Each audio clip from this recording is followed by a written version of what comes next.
Sasailalim sa isang minor procedure si David Licauco para sa kanyang sleep apnea. Samantala, may pasilip si Jean Garcia sa kanyang karakter sa upcoming series na Widow's War. Naritong report ni Hazel Alviar.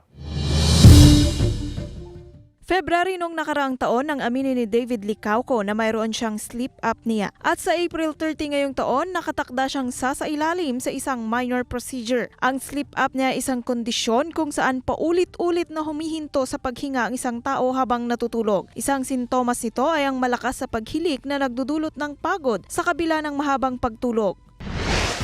Isa si Jean Garcia sa mga makakasama ni Bea Alonzo at Carla Abellana sa upcoming series sa Widow's War. At sa pamamagitan ng kanyang social media account, may pasilip si Jean sa kanyang karakter na may caption na Aurora. Sa looks pa lang, may hula na ang ilang netizens na tila kontrabida role ang magiging papel niya.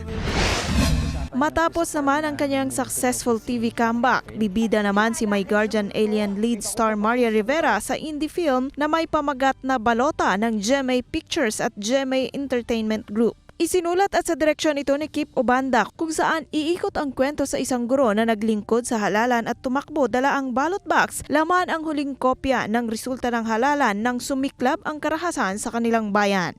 Hazel Alviar, Balitang Southern Tagalog.